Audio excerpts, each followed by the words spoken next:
প্রাকৃতিক সৌন্দর্য আমাদেরকে মুগ্ধ করেছে। তারপর এখানকার পাহাড়, গাছপালা সব মিলিয়ে খুব ভালো লেগেছে। নীলচে পানির লেক, শুভ্র সাদা মাটির পাহাড় আর সীমান্ত ঘেঁষা গারো পাহাড়ের মায়াবী রূপ। প্রকৃতির এই অপার সৌন্দর্য দেখতে ঈদের ছুটিতে পর্যটকদের ঢল নেমেছে নেত্রকোনার দুর্গাপুরে। পরিবার পরিজন আর বন্ধুদের নিয়ে আনন্দ ভাগাভাগি করতে দেশের বিভিন্ন প্রান্ত থেকে ছুটে আসছেন ভ্রমণ পিপাসুরা। কেমন চলছে দুর্গাপুরের এই ঈদের উৎসব, চলুন দেখে আসি আজকের বিশেষ রিপোর্টে। ভারতের মেঘালয় সীমান্ত ঘেঁষা এই দুর্গাপুর যেন প্রকৃতিপ্রেমীদের জন্য এক স্বর্গরাজ্য। জেলা শহর থেকে মাত্র ৩০ কিলোমিটার দূরের এই জনপদে রয়েছে চীনামাটির পাহাড় এবং তার কোল ঘেঁষে গড়ে ওঠা অপরূপ নীল পানির লেক। শুধু সাদামাটির পাহাড়ই নয়, পর্যটকদের পদচারণায় মুখর হয়ে উঠেছে বিজয়পুর জিরো পয়েন্ট, সোমেশ্বরী নদীর স্বচ্ছ জলধারা, ঐতিহাসিক রানীখং মিশন এবং গারো সংস্কৃতির রাশিমণির স্মৃতিসৌধ। ঈদের এই আনন্দঘন মুহূর্তে চারদিকে যেন শুধু উৎসবের আমেজ। আমরা সব সময় আসি, এখনো ঈদের ছুটিতে আবার আসলাম, এখনো খুব ভালো লাগছে, এনজয় করছি। এখানে এসে অনেক ভালো লেগেছে। আমি সবাইকে আমন্ত্রণ জানাবো এখানে আসার জন্য। এখানে সৌন্দর্য অনেক মনোমুগ্ধকর। তপ্ত দুপুরের তীব্র রোদও দমাতে পারেনি প্রকৃতিপ্রেমীদের। কেউ এসেছেন পরিবার নিয়ে, কেউ বা নতুন দম্পতি, আবার কেউ বন্ধুদের সাথে দল বেঁধে মেতে উঠেছেন আড্ডায়। এই যান্ত্রিক জীবনের ক্লান্তি ভুলে প্রকৃতির মাঝে স্বস্তি খুঁজছেন সবাই। সবার মুখে শুনেছি বিজয়পুরে সাদা পাথর, চীনামাটি, তারপরে জিরো জিরো পয়েন্ট আছে। তো আজকে নিজ চোখে দেখতে এসেছি, এসে আমার খুব ভালো লাগছে। আমি নিজে এসে সব থেকে ভালো লেগেছে গোলাপি পাথরগুলো, নীল পানি, তারপরে সাদা পাথর আছে, বালু, সাদা বালু আছে। আপনারা সবাই আসবেন, আপনাদেরও ভালো লাগবে।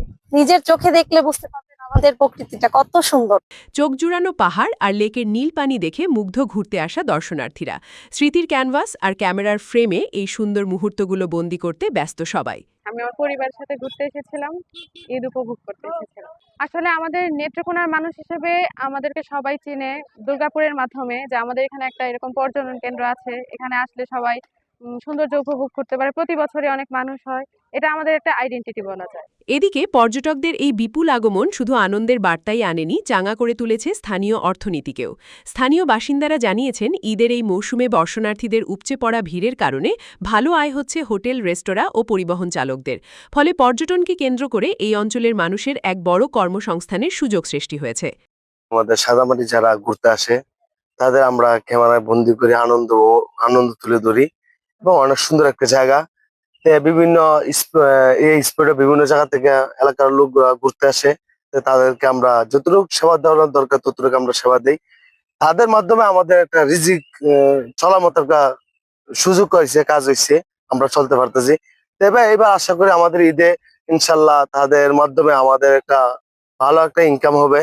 দর্শনার্থীদের এমন উপচে পড়া ভিড়ে যেন কোনো অপ্রীতিকর ঘটনা না ঘটে, সেজন্য সতর্ক রয়েছে স্থানীয় প্রশাসন।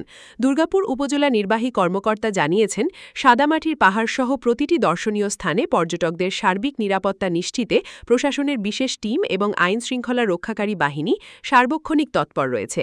প্রকৃতির অপার সৌন্দর্য আর কঠোর নিরাপত্তা সব মিলিয়ে দুর্গাপুরের সাদামাটির পাহাড় এখন পর্যটকদের এক নিরাপদ ও প্রিয় প্রাণকেন্দ্র। আসলে পর্যটকদের ব্যাপারে আমাদের উপজেলা প্রশাসনের পক্ষ থেকে বরাবরের মতোই বিভিন্ন প্রকার উদ্যোগ নেওয়া হয়। আমরা দেখা গেছে যে পর্যটন যে স্থানগুলো আছে সেই জায়গাগুলোতে, মেইন স্পটগুলোতে আমরা স্থানীয় থানাকে জানিয়েছি। মানে থানা থেকে পুলিশ মোতায়েন করা হবে। প্রয়োজনে আমরা সংশ্লিষ্ট ইউনিয়ন পরিষদে গ্রাম পুলিশ মোতায়েন করব এবং নিরাপত্তার জন্য সুষ্ঠুভাবে পর্যটকরা আসা যাওয়া করতে পারে এবং কোনো প্রকার যাতে জনদুর্ভোগ না হয় সে ব্যাপারে তারা যেন যাবতীয় পদক্ষেপ নেয়।